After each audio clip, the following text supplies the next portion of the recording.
नमस्कार छात्रों। कक्षा 9 जो है कक्षा 10 विषय सामाजिक विज्ञान की आज हम चर्चा करेंगे, जिसमें आपका अगला टॉपिक होगा राष्ट्र की पहचान एवं भारत माता की छवि। यानी कि उस टाइम राष्ट्र की पहचान कैसे की जाती और भारत माता की छवि को कैसे दर्शाया जाता, इसी बात को लेकर आज हम चर्चा करेंगे।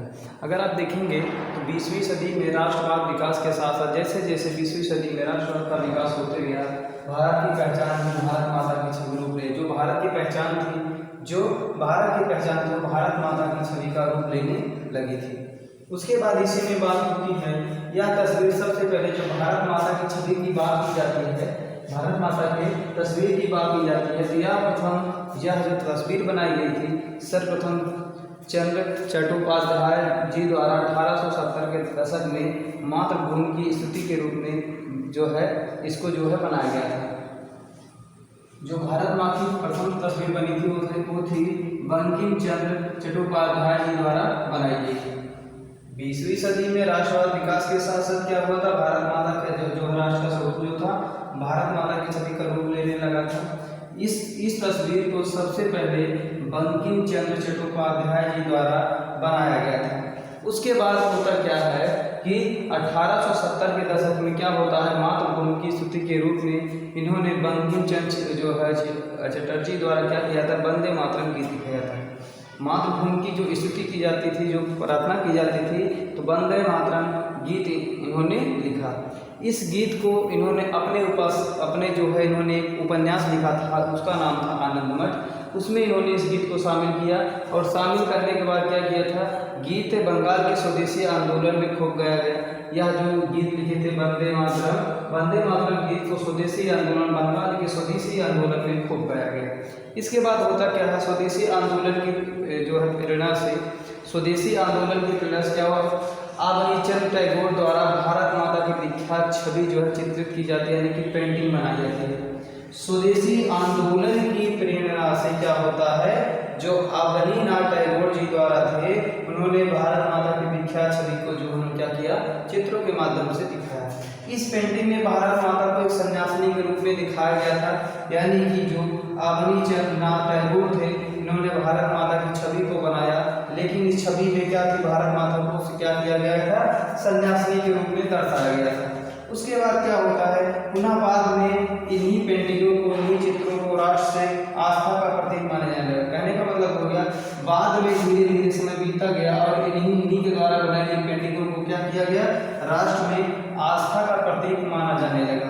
उसके बाद जब बंगाल के स्वदेशी आंदोलन के दौरान जो है बंगाल के वासियों ने एक झंडे का निर्माण किया, जिसमें 3 रंग थे, हरा, पीला और लाल।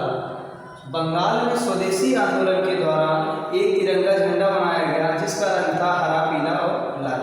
लेकिन इसके बीच में जो था कमल के 8 फूल तथा अर्धचंद्र जो है दर्शाया गया, यानी कि आधा चांद दर्शाया गया था और कमल के 8 फूल दर्शाए गए थे। अब जो 8 कमल के फूल दर्शाए गए थे, वो कमल के फूल ब्रिटिश के 8 प्रांतों को जो है प्रदर्शित करते थे। यानी कि जो बंगाल के स्वदेशी आंदोलन के दौरान जो तिरंगा झंडा बनाया गया, उसमें 3 रंग था और बीच में कमल के 8 फूल तथा अर्धचंद्र बनाया गया था। जो 8 कमल के फूल थे उनको ब्रिटिश के 8 प्रांतों को दर्शाया गया था, जबकि अर्धचंद्राकार जो था, अर्धचंद्र जो था, इसके माध्यम से हिंदुओं और मुसलमानों को क्या किया जाता था, प्रतिनिधित्व को जो है दर्शाया गया था। लेकिन सन 1921 तक गांधी जी ने स्वराज का झंडा तैयार कर लिया। सन 1921 तक महात्मा गांधी जी ने स्वराज का झंडा तैयार कर लिया और इस स्वराज के झंडे में उन्होंने 3 रंग को चुना और सफ़ेद, हरा और लाल। सफ़ेद, हरा, लाल चुना और बीच में इन्होंने गांधीवादी के प्रतीक जो होते चरखे को स्थान दिया।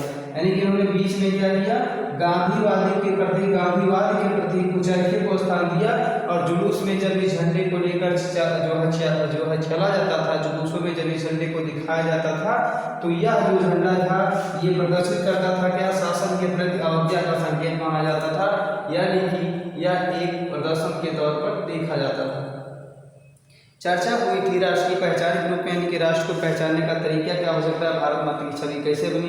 तो सर्वप्रथम भारत माता की छवि का जो है बनाने का श्रेय जो है बंकिम चंद्र चट्टोपाध्याय जी द्वारा बनी थी। उसके बाद 1870 के दशक में मातृभूमि की स्तुति के लिए उन्होंने वंदे मातरम गीत लिखा और इसी वंदे मातरम के गीत को जिन्होंने जो है अपने जो है उपन्यास आनंद मठ में शामिल किया। यह गीत बंगाल के स्वदेशी आंदोलन में खूब गाया गया और इसी आंदोलन के दौरान जो है स्वदेशी आंदोलन की प्रेरणा से अवनीनाथ टैगोर जी द्वारा भारत माता की प्रथम विख्यात चित्र को जो है चित्रों के माध्यम से दर्शाया गया और इस पेंटिंग में भारत माता को एक सन्यासिनी के रूप में दर्शाया गया और यह जो पेंटिंग बनी थी बाद में इसी पेंटिंग को जो है लोग आस्था के रूप से जो है प्रतीक के रूप में जानने लगे। फिर उसके बाद होता क्या है, बंगाल में स्वदेशी आंदोलन के दौरान एक तिरंगे झंडे का निर्माण किया जाता है जिसका रंग था हरा पीला और लाल।